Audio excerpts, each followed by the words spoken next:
ಗಣೇಶ ವಿಸರ್ಜನೆ ಕಾರ್ಯಕ್ರಮದ ಸಮಯದಲ್ಲಿ ಆಗಿರ್ತಕ್ಕಂಥ ಒಂದು ಘಟನೆ ಇವತ್ತು ರಾಜ್ಯವ್ಯಾಪ್ತಿ ಎಲ್ಲೆಡೆ ಚರ್ಚೆ ಆಗ್ತಾ ಇದೆ. ಈ ಹಿಂದೆ ಕಳೆದ 2 ವರ್ಷದ ಈ ಕಾಂಗ್ರೆಸ್ನ ಆಡಳಿತದಲ್ಲಿ ಒಂದು ಕಡೆ ಕೆರಗೋಡ್ನ ಹನುಮಧ್ವಜ ಪ್ರಕರಣ ಇರ್ಬೋದು, ಮತ್ತೊಂದು ಕಡೆ ಕಳೆದ ವರ್ಷ ನಾಗಮಂಗಲದಲ್ಲಿ ಆಗಿರ್ತಕ್ಕಂಥ ಗಣೇಶನ ವಿಸರ್ಜನೆ ಕಾರ್ಯಕ್ರಮದ ಇನ್ಸಿಡೆಂಟು ಮತ್ತು ಇವತ್ತು ಮದ್ದೂರಿಗೆ ಬಂದು ತಲುಪಿದೆ. ಇದರ ಸಂಪೂರ್ಣ ಹೊಣೆಗಾರಿಕೆಯನ್ನು ರಾಜ್ಯ ಸರ್ಕಾರದ ಗೃಹ ಸಚಿವರು ಇದನ್ನು ಹೊರಬೇಕಾಗ್ತದೆ.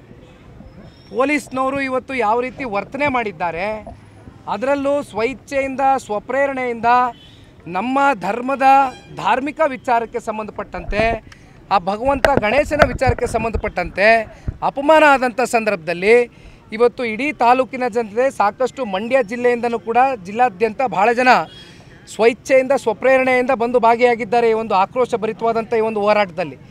ಹೆಣ್ಣು ಮಕ್ಕಳ ಮೇಲೆ, ಹಿರಿಯರ ಮೇಲೆ, ಯುವಕರ ಮೇಲೆ, ಎಲ್ಲರ ಮೇಲೂ ಕೂಡ ಇವತ್ತು ಹಿಂದೆ ಮುಂದೆ ನೋಡಿದಿರ ಪೊಲೀಸರು ಲಾಠಿ ಚಾರ್ಜ್ ಮಾಡಿದ್ದಾರೆ. ಪೊಲೀಸರಿಗೆ ಲಾಠಿ ಚಾರ್ಜು ಮಾಡ್ತಕ್ಕಂಥದ್ದಕ್ಕೆ ಡೈರೆಕ್ಷನ್ಸ್ ಕೊಟ್ಟವ್ರು ಯಾರು? ಸರ್ಕಾರನೇ ಆಗಿರಬೇಕಲ್ವೇ?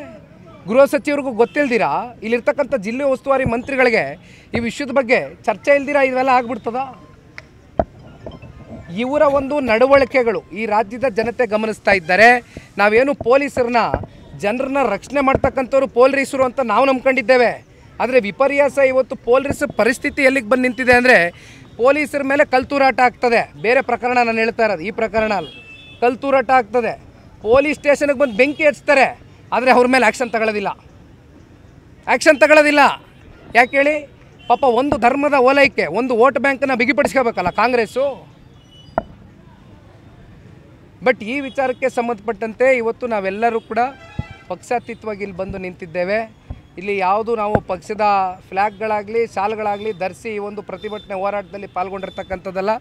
ಒಟ್ಟಾರೆಯಾಗಿ ನಾನು ಹೇಳ್ತಕ್ಕಂಥದ್ದನ್ನು, ಮಂಡ್ಯ ಜಿಲ್ಲೆಯಲ್ಲಿ ಭಾಳಷ್ಟು ಜನ ಮಹನೀಯರು ಪ್ರತಿನಿಧಿಸಿರ್ತಕ್ಕಂಥ ಜಿಲ್ಲೆ ಇದು. ಭಾಳ ಶಾಂತಿಯುತವಾದಂಥ ಒಂದು ಜಿಲ್ಲೆ ಮಂಡ್ಯ ಜಿಲ್ಲೆ. ಇಲ್ಲಿ ಈ ರೀತಿ ಒಂದು ಧರ್ಮದ ಬಗ್ಗೆ, ಸಮಾಜದ ಮಧ್ಯೆ, ಜಾತಿಯ ಮಧ್ಯೆ ಒಂದು ರೀತಿ ಸಂಘರ್ಷವನ್ನು ಇವರ ರಾಜಕಾರಣದ ಬೇಳೆಕಾಳು ಬೇಯಿಸ್ಕೊಳ್ಳೋದಕ್ಕೆ ಇವರೇ ಸೃಷ್ಟಿಗಳು ಮಾಡಿ. ಯಾಕೆ ಇದನ್ನು ಹೇಳ್ತೀನಿ ಅಂದರೆ, ಇವತ್ತು ನಿಮಗೆ ಗುಪ್ತಚರ ಇಲಾಖೆ ಏನಾಗಿತ್ತಪ್ಪ? ಯಾಕಪ್ಪ ಮಸೀದಿ ಮುಂದೆ ನೀವು ಇವತ್ತು ಇಲ್ಲಿ ಹಾಕಿದಿರಲ್ಲ 100 ರಿಸರ್ವ್ ವ್ಯಾನ್ಗಳು, ಪೊಲೀಸವರು ಇಷ್ಟೆಲ್ಲ ಸಿಬ್ಬಂದಿಗಳು ಇವತ್ತಿಲ್ಲಿ ಬಂದು ನಿಂತವ್ರಲ್ಲ, ಯಾಕಪ್ಪ ನಿಂತ್ಕೋಬಾರ್ದಾಗಿತ್ತು? ಯಾಕೆ ನಿಮ್ಗೊಂದು ಫೋರ್ಕಾಸ್ಟ್ ಇರಬಾರ್ದಾ ತಲೆಯಲ್ಲಿ? ಏನಾದರೂ ಈ ರೀತಿ ಘಟನೆ ಆಗ್ಬೋದು ಅಂತಕ್ಕಂಥದ್ದು ನಿಮಗೆ ಇರಬಾರ್ದಾ? ಫೋರ್ಕಾಸ್ಟ್ ಇರಬಾರ್ದಾ ತಲೆಯಲ್ಲಿ? ಯಾಕೆ ಮುನ್ನೆಚ್ಚರಿಕೆ ಕ್ರಮ ಯಾಕೆ ವಹಿಸಲಿಲ್ಲ ನೀವು ನೆನ್ನೆನೆ? ಆಮೇಲೆ ಸ್ವಾತಂತ್ರ್ಯ ಬಂದಾಗಿಂದ ಇಲ್ಲಿಯವರೆಗೂ ನಮಗೆ ಬುದ್ಧಿ ಬಂದಾಗಿಂದ ನಮ್ಮ ತಾತ ನಮ್ಮ ಮುತ್ತಾತನ ಕಾಲದಿಂದನೂ ಇವೆಲ್ಲ ಆಚಾರ ವಿಚಾರ ಸಂಸ್ಕೃತಿ ಪದ್ಧತಿಯನ್ನು ಆಚರಣೆ ಮಾಡ್ಕೊಂಡು ಬಂದಿರತಕ್ಕಂಥವ್ರು ನಾವು. ಗಣೇಶ ವಿಸರ್ಜನೆ ಕಾರ್ಯಕ್ರಮದಲ್ಲಿ ಹೊಸ್ದಾಗೆ ಈ ವರ್ಷ ಅದೆಂಥದ್ದು ಈ DJ ಹಾಕಂಗಿಲ್ಲ. ಯಾಕಪ್ಪ ನಮಗೆ ಮಾತ್ರ ರೆಸ್ಟ್ರಿಕ್ಷನ್ಸು, ಪರ್ಮಿಷನ್ ರೆಸ್ಟ್ರಿಕ್ಷನ್ಸು, 16 ಪಾಯಿಂಟ್ಗಳು. ಯಾಕಪ್ಪ ನಮಗೆ ಮಾತ್ರ ಏರ್ತೀರಿ? 2 ವರ್ಷ ಆಯಿತು. ಇಲ್ಲಿವರೆಗೂ ನಮ್ಮ ಧರ್ಮದ ಮೇಲೆ ಆಗಿರ್ತಕ್ಕಂಥ ಅಪಪ್ರಚಾರಗಳು, ಅವಮಾನಗಳು, ಏನಾದರೂ ಮಸೀದಿ ಮೇಲೆ ಇಲ್ಲಿವರೆಗೂ ಯಾವುದಾದ್ರೂ ಒಂದು ಪ್ರಕರಣ ಆಗಿದೆಯಪ್ಪ ಇಲ್ಲಿವರೆಗೂ? 2 ವರ್ಷದಲ್ಲಿ ನಾವೆಲ್ಲ ಹಿಂದೂಗಳು ಕೈ ಕೊಟ್ಕೊಂಡು ಕೂತ್ಕೋಬೇಕಾ? ರಾಜ್ಯ ಸರ್ಕಾರ ಅಸಮರ್ಥರಿರ್ಬೋದು, ರಾಜ್ಯ ಸರ್ಕಾರದ ಗೃಹ ಸಚಿವರು ಅಸಮರ್ಥರಿರ್ಬೋದು, ರಾಜ್ಯದ ಜನತೆ, ಮಂಡ್ಯ ಜಿಲ್ಲೆ ಜನತೆ ಅಸಮರ್ಥರಲ್ಲ.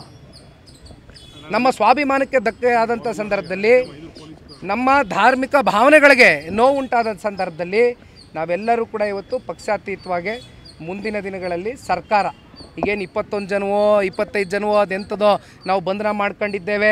ಇನ್ನು ಯಾರ್ಯಾರು, ಏಕೆಂದರೆ ಭಾಳ ಜನ ಕಲ್ಲು ತಗೊಂಬಂದವ್ರೆ, ಡ್ರ್ಯಾಗರ್ಗಳು ತಗೊಂಬಂದವ್ರೆ, ಮಚ್ಚುಗಳು ತಗೊಂಬಂದವ್ರೆ. ಇವೆಲ್ಲ ಪೂರ್ವ ನಿಯೋಜಿತ ಕಾರ್ಯಕ್ರಮ. ಎಲ್ಲರಿಗೂ ಕೂಡ ಕಾನೂನು ಅಡಿಯಲ್ಲಿ ಭಾಳ ಗಂಭೀರವಾದಂಥ ಸೆಕ್ಷನ್ಸ್ನ ಒದಗಿಸುವ ಪ್ರಕಾರ ಶಿಕ್ಷೆ ಆಗಬೇಕು. ಇದನ್ನು ನಾವು ಭಾಳ ಗಂಭೀರವಾಗಿ ಆಗ್ರಹಿಸ್ತೀವಿ. ನಮ್ಮ ಸಂಪೂರ್ಣ ಬೆಂಬಲ ಇದೆ ಇದಕ್ಕೆ. Thank you.